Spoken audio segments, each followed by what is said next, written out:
Este segmento es presentado por Stellarbet, donde juegan las estrellas.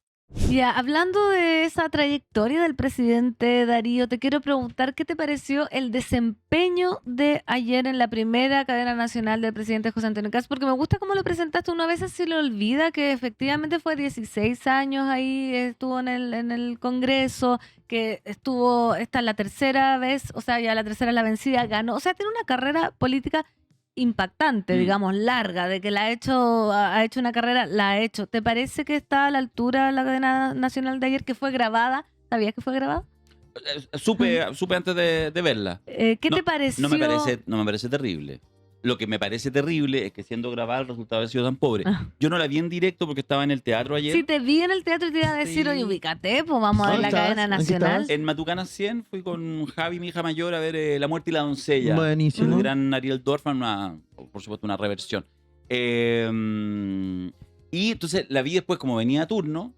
Entonces me llegó, Julio me mandó ahí esa cuestión, oye, mañana va a hablar de esto. Y yo así, me cagaste la vida. No he visto así esta cuestión. En vez de llegar a disfrutar a la casa tipo 11 de la noche, agarré YouTube y fui a mirarla. Imagínate. ¿En 1.5? Claro, y la vi, no, porque... Yo la vi en 1.10. Sí, la vi después porque estaba en la transmisión de la Católica y después ya... Yo en esto, y tiene que ver también, insisto, me gano los pesos como asesor comunicacional, entonces Claro, vale la pena verla. Tenés que ver los gestos, sí, todo. finito, todo. Entonces, y me llamó poderosamente la atención. De hecho, me puse a pensar si no sería mejor para Kast, consejo gratis, chiquillos, tengo la sensación que funcionaría mejor sentado. Entonces quizás el encuadre podría ser en el escritorio presidencial, el clásico, ese que Piñera creo que fue el que lo puso como más de moda porque tenía siempre lleno de carpetas, tenía unas fotos que las movió harto donde salían los nietos abajo de este gran escritorio. Bueno, que el despacho presidencial. Creo que ahí, fíjate, porque parado era una cosa rara. Estaba todo el rato, como aparece ahí en la foto, agarradito, como encorvadito, firmado, que en el fondo ese gesto, a mi juicio, tiene sentido si tú estás ahí vociferando fuerte. Si tú estás así, parado, qué sé yo, así como incluso como encorvado, te marca una tensión en el cuerpo que de repente tiene sentido y tú estás ahí porque estás gritando. Es un discurso como de los oradores antiguos, como Frei Montalva, como Allende. Pero si no, para hablar con el tono pausado que él tiene, que él es muy fome, cosa que no necesariamente es malo para un presidente de la República, ojo, o sea, yo creo que se ve mejor una cadena nacional, puta, perdonen arbolito, si te ponís corbata. Sí. Sinceramente. Perdonen arbolito, decía. Se ve mejor, porque no a mí, que me da lo mismo las corbatas, pero al grueso de la población hay un mensaje implícito. Es un momento serio. Y en los momentos serios, bienvenida a realidad, no sé qué será en 50 años más, todavía en el Chile real, sobre todo en el más apolítico, para los momentos importantes uno se pone corbata. ¿Ya? Listo. Entonces, podría ser bien que fuera fome con corbata y toda la cosa. Pero tenía una que además era muy técnica la cadena de ayer. Entonces tenía como una gestualidad como incómodo.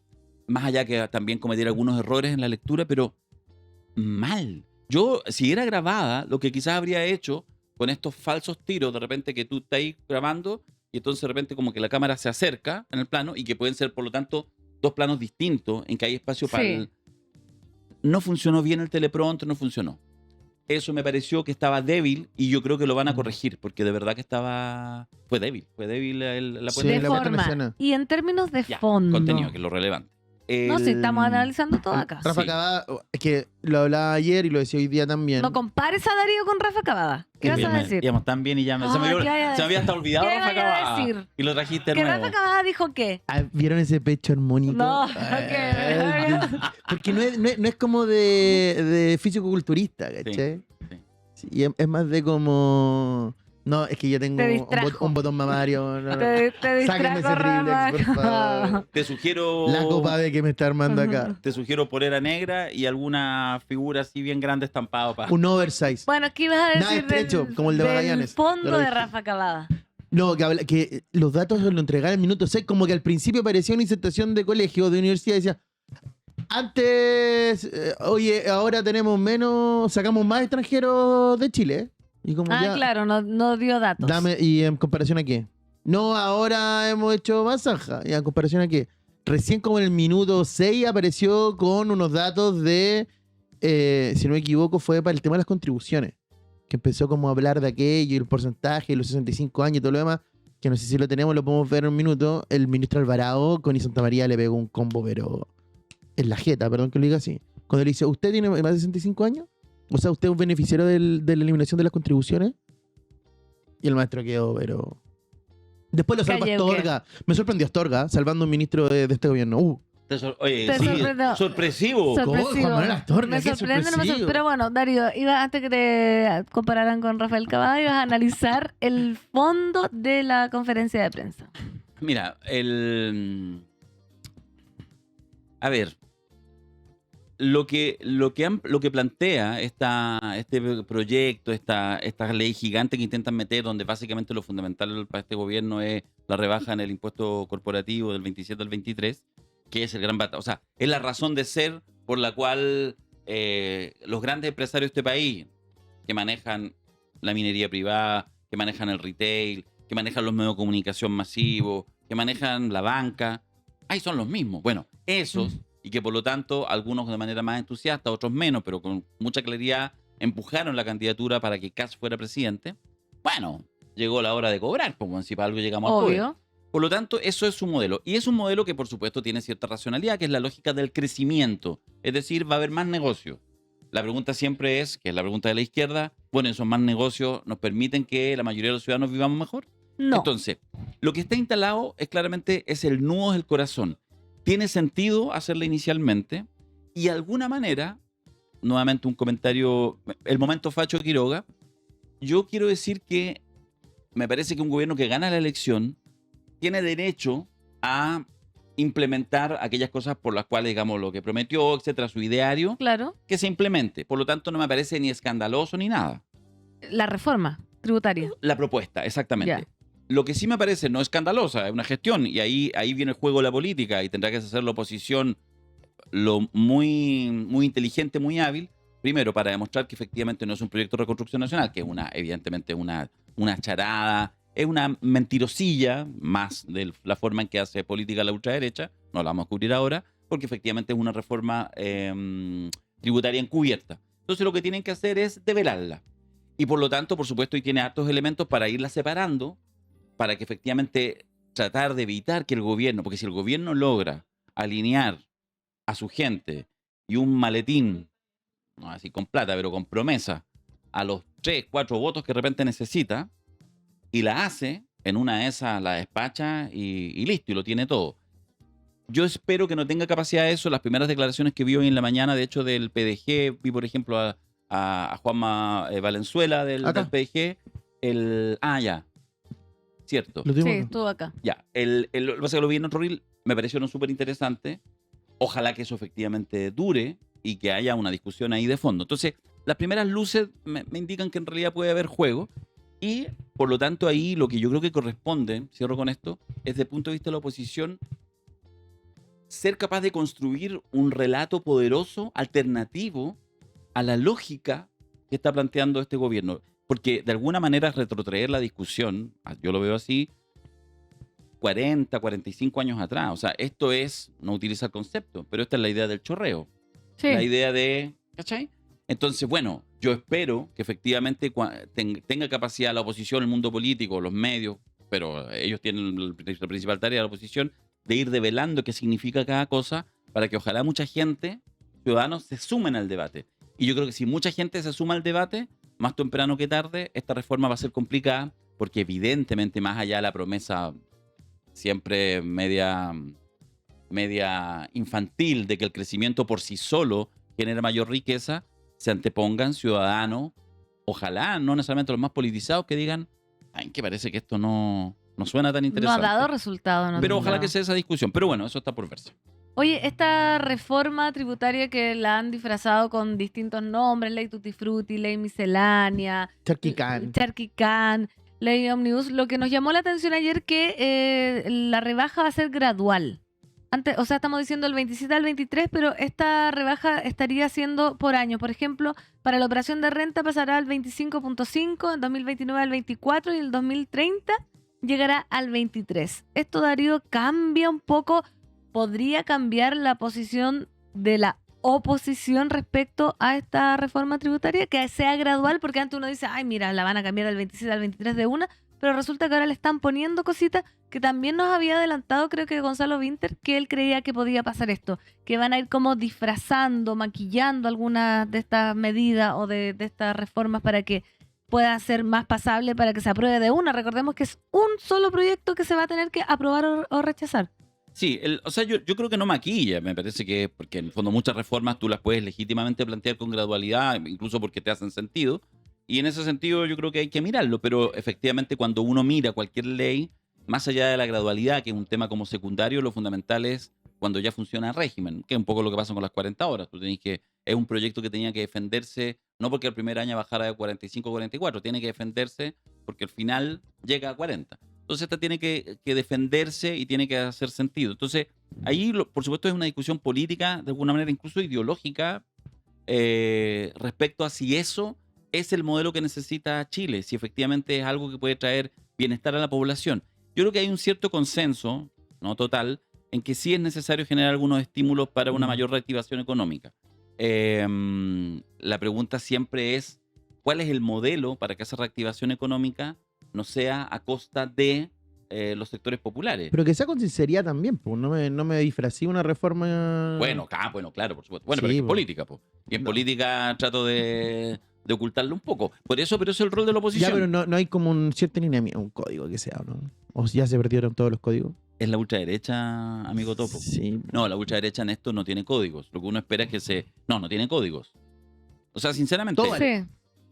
todo vale. O sea, porque en el fondo cuando digo ya la ultraderecha, Trump, ese es el modelo. Y José Antonio Cast. Bueno, claro, pero en el fondo, digo, porque José Antonio Cast lleva un mes en el poder, pero la forma en la cual las ultraderechas en los últimos 10 años han mostrado una cara que antes no la conocíamos, estaba solamente anclado en el imaginario lo que habían sido los fascismos de primera mitad del siglo XX, los fascismos, los nazismos, digamos, como esta versión totalitaria. Pero las ultraderechas modernas o derechas radicales, y justamente este quiebre que hacen con la derecha tradicional, es porque además de la discusión económica, que siempre es la razón de ser, el parteaguas entre izquierda y derecha, tienen además un paquete cultural que ha sido muy eficaz para llegar a sectores populares. Entonces, y eso lo hacen a función de, o sea, la fake news no es un error del sistema, Es parte. es parte del sistema, porque lo que yo necesito, a mí no me interesa hacer una disputa profundamente con el feminismo.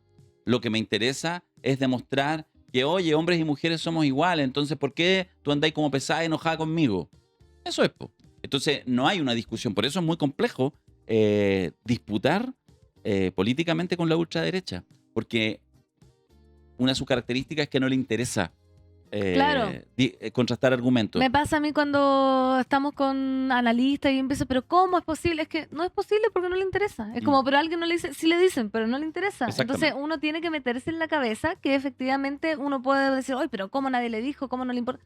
No le interesa. Darío, otra cosa que ha sucedido, ¿la quieres decir tú, Francisco Caneo, que tiene que ver? Necesito confesar que en 3 minutos debo arrancarme Ya, de este 3 lugar. minutos, también. la caída de los Ceremis. 3 minutos, va a durar más que un Ceremi. ¿Qué pasó? ¿Qué piensa ¿Por de qué la dicen Ceremini? son- ¿Por qué dicen Ceremini? Dura un poquito. Ceremini, mini momento para los Ceremis son más de casi 15 a 35 días de, o sea, son 15, a casi 15, como que se cayó 14 y medio. 35 días de gobierno, todos los Ceremis caídos, no responden el teléfono, renuncian. Esto me lo dijo ayer un amigo de derecha. No de ultraderecha, de derecha. Que no voy a revelar, tampoco es tan conocido. Está bien. Y me dijo lo de los Ceremi, que es un tema menor respecto a los otros, me decía él como una opinión de él, es la demostración de que la crisis de improvisación es más profunda de lo que uno pensaba. Claro. O sea, si fuera solo eso, ya sería que en realidad no fuiste. Pero en el fondo, como tenéis problemas por arriba, Cedini y Steiner, y tenéis problemas por abajo, Ceremi, distintos tipos, porque es como distinto. O sea, fuera solamente que le salieron tweet, que era como el típico problema, tenía un tweet, porque gracias. Ya le dijiste, No, pero es ¿cuál como, mapu? claro, es en algunos casos es porque teníais negocio acá, otra porque no volviste a trabajar, todavía no saben en qué dónde estáis. El otro, Monster, todavía no sabéis por qué. O sea, entonces como una cueca en pelota, insisto, no es tan relevante, no sé, la República no se cae por los Ceremi, pero la cifra es importante. 17 Oye. Ceremi es casi el 5% de los total Es que- Ceremi. Es muy alta la cifra. Y para terminar, porque te queda un minuto. Hablaste ya. Problema Cedine es un problema político de gobierno, pero no es tan profundo. No nos afecta. Ni a ti ni a Problema mí. de Ceremi no es tan profundo. ¿Qué problema de este gobierno le afecta a la gente? ¿Cuál es? Que la oposición pueda tomar el guante, ¿cachai? Más sea, allá de, oye, no, Sí. ¿cachai? Para mí es muy simple. Ellos ganaron la elección y la ganaron con un tema número 1. Economía era el tema número 2. El tema número 1 era seguridad. Ujú. Han sido en un mes y un poquito más, hasta el momento, ineficaces a morir. Pero a morir, porque efectivamente no han entregado... Los procesos tienen su tiempo, pero cuando tú comienzas un proceso, tiene que haber una señal. El que ayer, o hoy día en la mañana, ya no me acuerdo, haya partido un avión desesperado porque tenían que sacar un avión, sin ni un venezolano, porque Sí. efectivamente no son capaces, al igual que el gobierno anterior, pero el gobierno anterior lo decía, lo tenía claro, no tenían capacidad de sacar aviones con venezolanos porque el gobierno de Venezuela no se los va a recibe. permitir que... Entonces tuvieron que agarrar seguramente algunos irregulares que tenían temas pendientes de 3 nacionalidades, bolivianos, colombianos y Ecuatoriano. ecuatorianos. Ecuatoriano. 45 en total, que es un gasto brutal. Subir 45 personas a un avión es mandar un avión vacío, que cuesta lo mismo lleno o vacío. O sea, no quiero ni pensar, porque lo van a preguntar, ¿cuánto va a costar esa talla? Porque además es un avión que va a tener que parar en Bolivia, en Ecuador, en Colombia, para sacar lo que pudieron juntar que no fueran venezolanos, que son 45. Eso es una de las tantas dimensiones que tiene el Ministerio de Seguridad, y lo único que hemos sabido de la ministra de Seguridad es que quiso pitearse a la tercera antigüedad del país por razones que todavía no son claras, etc. Y el único éxito de la ministra de Seguridad fue recuperar el presupuesto que el propio Kast o ministro de Hacienda Quirós le había Iba a quitado recortar. 2 semanas antes. La cueca en En pelota con Darío Quiroga esta mañana en turno en vivo. Un aplauso para él. Último Hagamos un compu. grupo de WhatsApp, la cueca en pelota. Último compu de Ceremi. Yo dije 15, tú dijiste 17, son 16. 16. Último compu de cómputo de Ceremis caídos, 16. Bueno, mi amigo al Boro día de hoy. Loroy ya hizo que... El horóscopo de ¿Qué Ceremis. signo eres según tu Ceremi salida?